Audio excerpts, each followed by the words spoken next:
고쳐야 되겠네.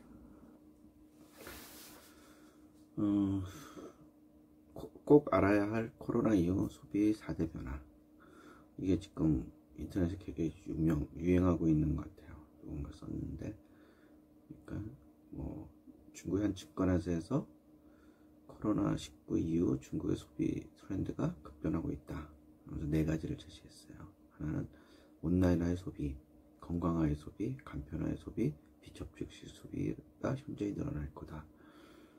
온라인 소비는 뭐 지금 우리가 체험하고 있지만 쿠팡이나 뭐 럭키컬리는 난리가 났다는데 매출이 신장이 돼서 그런 것들이 우리한테는 이미 와 있었는데 좀 더 활성화된다, 늘어난다는 얘기인 것 같고요. 뭐 여기는 온라인 오락, 온라인 의료까지 다 들어가 있었는데 저는 이 부분에서 사실 쿠팡이나 럭키컬리가 그렇게 웃을 수만 없지 않나.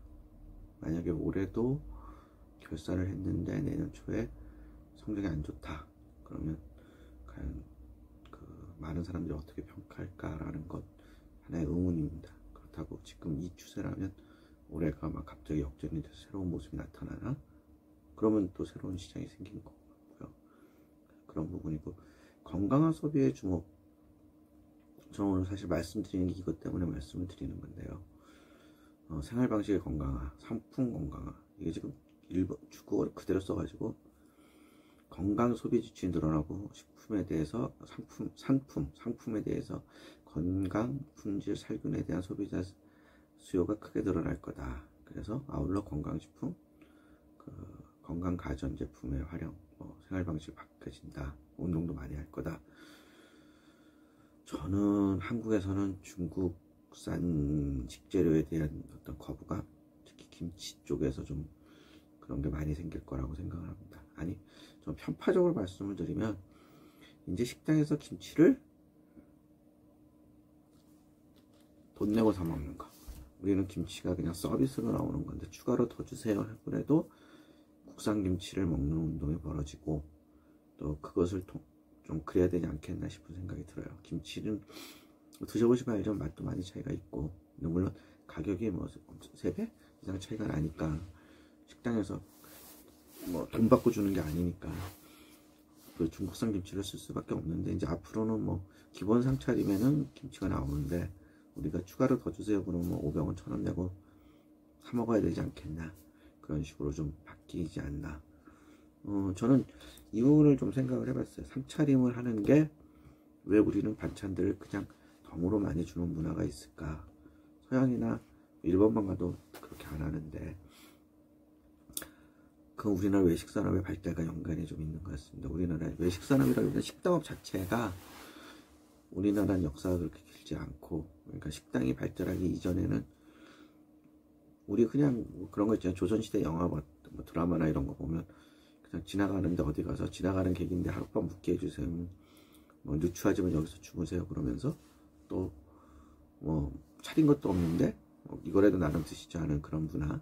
그게 한국의 문화인 것 같아요. 음식에 대해서 나눠 먹고 지나가는 객을 재워주고, 물론 뭐 정해진 주막이 있고 숙소가 있었던 거는 관에서 만든 뭐 영마나 이런 것 때문에 있었던 건 있지만 그냥 보편적으로는 그랬던 것 같고, 그게 사실은 조선 후기 와서 한양이 발전을 하고 농촌이 파괴가 되고 오면서 자꾸 식당이 늘어나서 지금까지 온 거기 때문에 어떻게 보면 아직까지도 돈을 내고 밥을 판다 하는 부분에 대한 어떤 프라이드나 자신감, 아니면 그 전통적인 방식들이 남아있다. 그 뭐 어떻게 정리해야 될지 모르지만 우리한테는 좀 그런 문제가 남아있었다라는 것이 있습니다. 그래서 한 가지 확실한 건 그 다음에 간편화 소비, 뭐 원정 근무를 한다, 뭐 특수 상품, 그런 것들은 있고, 그 다음에 비접촉식 소비, 그러니까 이제 사람이 사람을 안 만나고 이렇게 우리 지금 하고 있죠. 키오스크나 이렇게 해서 주문하거나 뭐 그 아마존에 미국 가보면 아마존에서 하는 매장은 사람이 없어요. 그런 것처럼 뭐 그런 매장들이 나오거나 할 건데,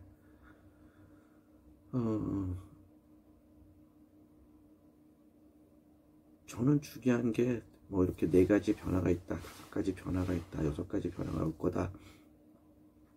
겪어보지 않고는 모르고, 중국하고 우리하고 좀 다르니까 모르지만 중요한 건 이렇게 뭔가를 겪으면 사람들이 생각이 바뀐다는 겁니다. 2008년에 리먼 브러스 사태가 터지고 미국인들의 소비 성향이 바뀌었어요. 늘 얘기하지만 그 다음에 고베 지진이 있고 일본 사람들의 생각이 많이 바뀌었어요. 결혼에 대한 가치관이나 이런 것들이. 그런 것처럼 우리도 코로나를 겪으면 이것이 이제 지나가고 6월이 되고 따뜻해지면 이제 사람들이 그 코로나 전과 코로나 이후가 좀 많은 다른 생각을 할 거예요. 그때 저는 식품의 안전성, 안전하고 안심할 수 있는 식품에 대한 가치에 대해서 사람들이 되게 관심이 많을 거다. 그리고 이제는 저희는 사실 양적 성장의 시대야. 경제 성장을 하면서 인구도 늘고 소득도 늘고 그러니까 점점 뭐 고기도 계속 많이 먹고 이러던 시대였죠. 숫자상으로 계속 늘어왔으니까. 근데 앞으로는 1인당 소비량 자체가 늘지는 않을 수도 있어요. 아니 1인당 뭐 그리고 전체 인구 소비가 감소할 수도 있고. 왜 이제 지금 뭐 작년부터도 태어난 인구 수하고 돌아가신 인구 수가 어떻게 보면 이제 올해부터는 돌아가는 인구가 더 많아질 수도 있으니까 그럼 인구가 감소하는 거죠. 그렇게 돼서 양적 소모의 시장은 줄어듭니다.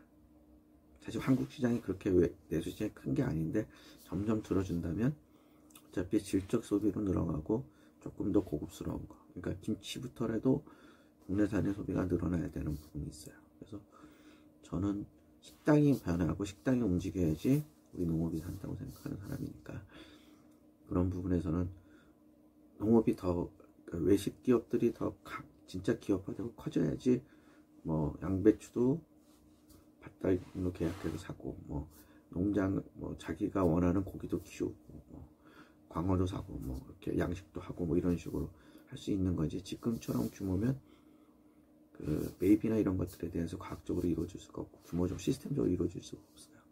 그런 부분들이 우리 농업까지도 영향을 미치고 외식업 자체도 영향을 미친다고 생각합니다. 그래서 코로나 이후에 자꾸 소비가 변할 겁니다 하고 있는데 실질적으로 중국에서 저런 자료가 나왔고 아직은 우리나라에서 이런 자료가 안 나왔어요. 우리는 무엇이 바뀔까? 저는 김치만이라도 국내산을 먹자. 편파적인 얘기일 수 있어요. 우리 농업과 농민을 얘기할 수 있는데 그러면 이제 식당에서 공짜로 김치를 주냐 이 시스템에서 제가 맞아 죽은 놈이 되겠죠. 그러니까 김치를 돈 주고 사 먹는 시장 시대로 변화하자 라는 주작 이야기를 좀 하고 싶습니다. 그래서 오늘 급하게 잡았고요. 오늘도 뭐 대구에 아시는 분 상당히 오래된 전통을 자랑하는 식당이었는데 문 닫았다고 그러더라고요. 그래서 뭐 돈도 있으신 분이 왜 그래요? 그러니까 뭐 한 달에 1억 이상의 적자를 보니까 조짐이 안 보인다는 거죠. 그래서 빨리 문을 정리를 했다라고 하시고 낮에 또 뭐 저쪽에 구리야 저쪽 덕소에서 식당 하신다고 그저께 일주일도 안 됐더라고 차린지 가보니까 뭐 손님이 하나도 없더라. 점심 장사 10원어치도 못했다 이런 얘기 나오시고 그러는데 뭐 이게 이 와중에도 새롭게 만드시고 개업하시는 분도 있고 폐업을 준비하시고 폐업하시는 분도 있고 상당히 난감한데 뭐 끝까지 버티시는 분들한테 희망이 있는 거죠. 쉽게 얘기하죠. 제가 죄송합니다. 그래서 아까 살아남은 자가 강한 자가 살아남는 게 아니고 살아남은 자가 강한 시대가 코로나 시대인 것 같아요. 그래서 어떻게든 뭐 절감을 하던 합심을 하던 살아남으셔야 될 부분입니다. 지금 뭐 저가 항공도 다 어렵다 그러고 식당들도 어렵다 그러고 자영업자들도 너무 어렵고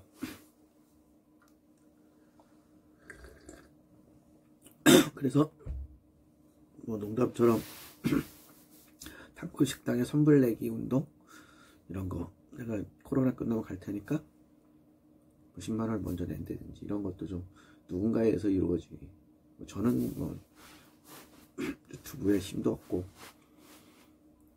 그냥 아이디어를 낼 뿐이고 좀 힘있는 파워 유튜버라고 그러나요? 그런 분들이 좀 그런 운동을 벌려서 이런 거 있잖아요. 한 5만 원을 미리 성금 내듯이 내고 사장님한테 보내고 나중에 그 사장님은 그걸로 몇 달 버티시고 나중에 가서 우리가 그 성금만큼 식사를 할 수 있는 그런 운동, 그런 어떤 행동, 소비자 행동 그런 게 필요한 것 같아요. 뭔가. 하여튼 중국도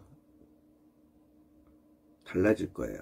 얘네도 위생에 대해서 좀 많이 달라질 겁니다. 근데 우리가 만약에 위생에 대한 관심이 없다면 나중에 중국산보다 한국산이 더 못하다 이런 얘기도 들을 수 있어요. 그리고 중요한 거는 중국에는 동남아는 보니까 외식 기업들이 대단히 크더라고요. 규모가. 작은 거는 물론 뭐 베트남 길거리에 뭐 베트남 인구의 10%가 나와서 노점상을 하고 있다, 음식 노점상을 한다, 물론 맞지만 그 거대 기업들, 외식 기업들은 우리보다 훨씬 커요. 그런 아이들의 위생관념과 교육이나 이런 것들이 잘 돼 있으면 뭐 한 10년 후에 역으로 걔네들이 우리한테도 진출할 수 있고, 그럼 우리는 뭐 기업이 큰 기업이 없으니까 막아내지 못하겠죠. 그런 부분에서는 지금 외식업 사장님들 분발하시고 더 큰 꿈을 가지시고 더 노력을 하시고, 코로나가 찬스라고 생각하시는 어떤 긍정적인 마인드, 평소에 못했던 거 하시는 부분이 필요합니다. 그래서 마음으로 응원하고요. 이제 정말 한 2주 조금 잠잠해지면 소비하는 운동을 해야 될 것 같아요. 지금 뭐 재택근무가 많이 돌았으니까 오피스가 그 철통 같은 데들도 매출이 빠진다고 얘기가 나오고, 그러니까 여러분들 혼자의 문제가 아닙니다. 같이 아픈 고통이니까 좀 더 참고 좀 더 잘 이겨내 주시길 바랍니다. 뭐 같이 응원하고 같이 살아야죠. 파이팅!